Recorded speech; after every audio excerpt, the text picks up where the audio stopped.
Oh, hello. You know, one of the best things to know is that we don't fucking know, because otherwise, we plateau. If you can get over your damn self and maintain to some degree the attitude of a beginner in all things, then guess what? You'll actually keep learning shit. As soon as we think we know something, then that thing is converted in our mind to a narrative and becomes just another fucking thing that we need to convince people of or defend. There's kind of a freedom in knowing that you don't know. By all means, seek whatever knowledge you find interesting. Just maybe remember that you are limited to what you're able to think about said knowledge, because thoughts, though expansive, have their limits. Like, we don't actually know what the universe is made of. 95% of it is unaccounted for. We don't exactly know what gravity is. We don't even know what the fuck consciousness is. And yet here we are, somehow stuck to this big rocky testicle floating around in the pant leg of the Milky Way galaxy, hurtling through said universe that's made out of who knows what, and are able to know this because we are conscious. If you think you know something, then you're limited to what knowledge can know. But if you look at the process of knowing, then you can follow that process back to a knower. We don't know what consciousness is, and yet from consciousness is born a knower trying to know shit and gather knowledge, and is absolutely required in order for there to be something known. What the fuck, right?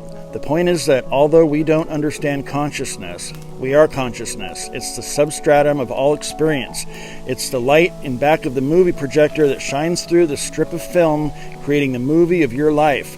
It's the light behind this screen that you're staring at that allows an arrangement of photons to shoot into your eyeballs so that you can see me and my glorious fucking mustache for a moment. Without the light, there's no movie or video. Without consciousness, there's no knower who is trying to know shit. The truth of it is that the truth is just too close.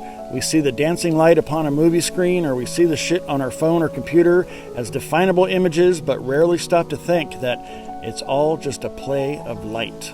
And similarly, everything we perceive in the universe is also a play of light, the light of consciousness, playing with itself, because reality is only knowable to a knower, and a knower requires the undefinable lucidity of consciousness.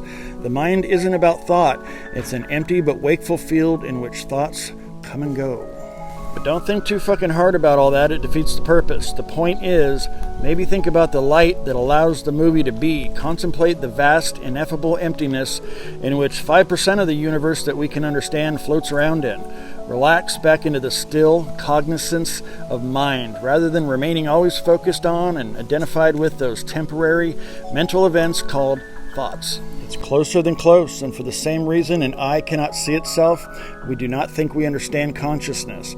It's because we're not thought, we are consciousness. The best thing to know is that we don't fucking know, and that's how we go to a place where we say, oh, it's never not been. That's how we begin. To see the ever-shining light of our own awareness more than the objects of reality and thoughts that it illuminates. There's just one thing that's true, and it's always shining through you. Toodaloo.